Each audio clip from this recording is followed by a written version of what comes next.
আজ ২৬শে জানুয়ারি, Republic day. আজ মুর্শিদাবাদ জেলা কংগ্রেস কার্যালয়ে পতাকা উত্তোলন ও কর্মসূচি পালন করার পর রাজীব ভবনে পতাকা উত্তোলন করলেন শ্রী অধীর রঞ্জন চৌধুরী।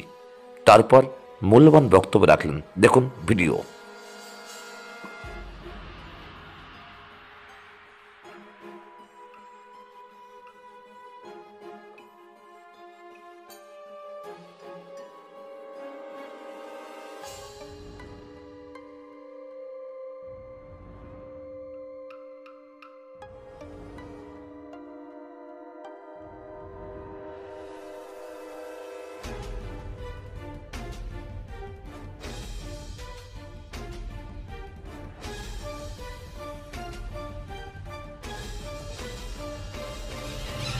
আমি প্রথমে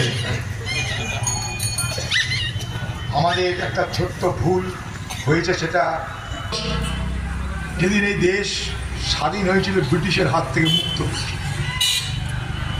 প্রজাতন্ত্র দিবস সার্বভৌম রাষ্ট্র হিসাবে সংবিধান হাতে নিয়ে আমাদের গৌরব, আমাদের মর্যাদা, আমাদের সম্মানকে ঘোষণা করছি। তাই যেদিন আমরা স্বাধীন হয়েছিলাম সেদিন আমরা নিচে ছিলাম, উপরে উঠেছিলাম। আজকে প্রজাতন্ত্র দিবস, আজ আমাদের নিচ থেকে উপরে ওঠা নয়, আমাদের উপর থেকে জগৎকে দেখা, উপর থেকে দেশকে দেখা। তাই পতাকা উপর থেকে নামবে। এর আগেও আমি কথা কিন্তু এখানে বলেছিলাম, এটা যেন ফার্দার আর ভুল না হয়, তাকে আমরা ক্ষমা চেয়ে নিচ্ছি। তার জন্য তারা স্বাধীনতা দিতে বাধ্য হয়েছিল ভারতবর্ষের মানুষের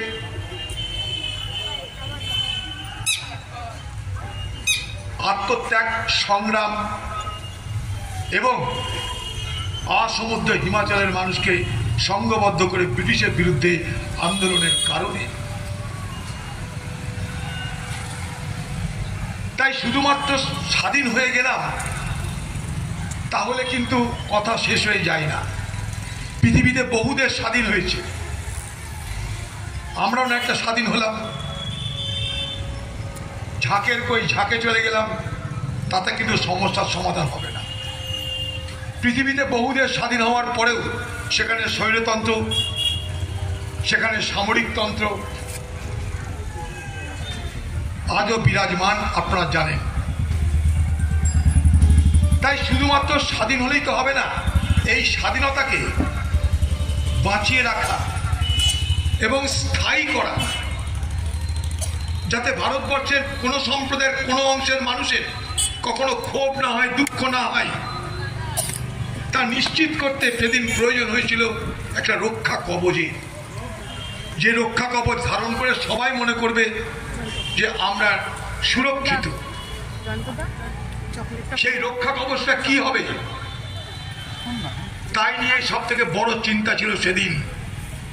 স্বাধীনতা ঘোষণার পর ব্রিটিশ শাসকের বড় বড় নেতারা বলে দিল, ব্রিটিশ শাসকের বড় বড় মন্ত্রী শান্তি বলতে লাগলো, স্বাধীন তো করে দিলাম আমরা, আবার খুব তাড়াতাড়ি ফিরতে হবে। কেন? এ দেশকে পরিচালনা করবে কে? ভারতবর্ষের লোকের সেই জ্ঞান আছে, গুণ আছে, অভিজ্ঞতা আছে দেশ শাসন করবা এত ভাষাভাষী মানুষকে নিয়ে? তাই আমরা যাচ্ছি ঠিকই, কিন্তু এই যাওয়াটা আমাদের সাময়িক। আমাদের দ্রুত আবার ফিরে আসতে হবে, কারণ ভারতবর্ষের মানুষ বাধ্য আবার আমাদেরকে ডাকবে। তাই ভারতবর্ষের সেদিনে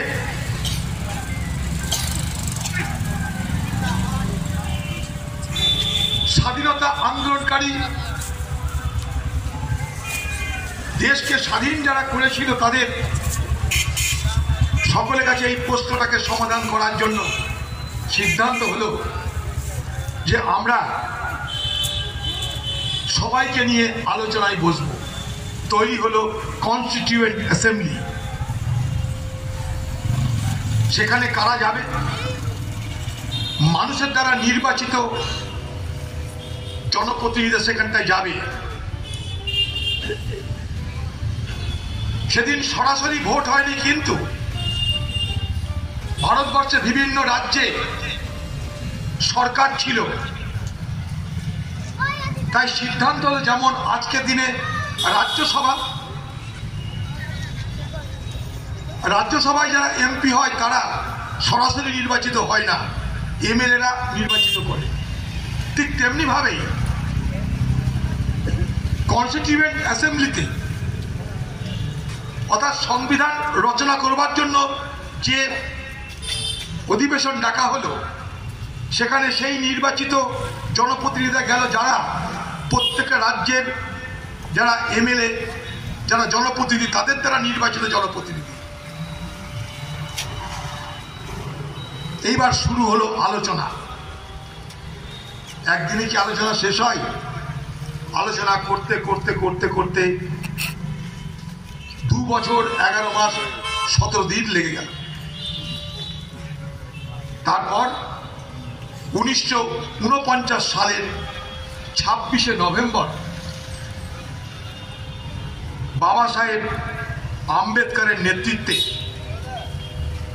ভারতবর্ষে যে সংবিধান তৈরি হওয়ার প্রক্রিয়া শুরু হয়েছিল, সেই সংবিধান তৈরির কাজ শেষ হলো 1949 সালের 26শে নভেম্বর। সেটা গৃহীত হলো সর্বমতকে নিয়ে, সব আলোচনা করে সকলের ঐক্যমতের মধ্য দিয়ে।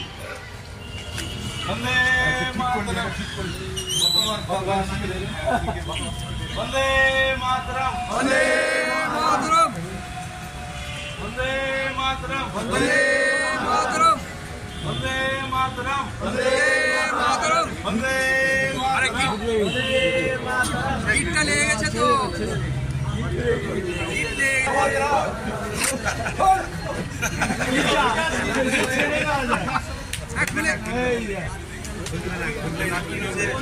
আর হবে না।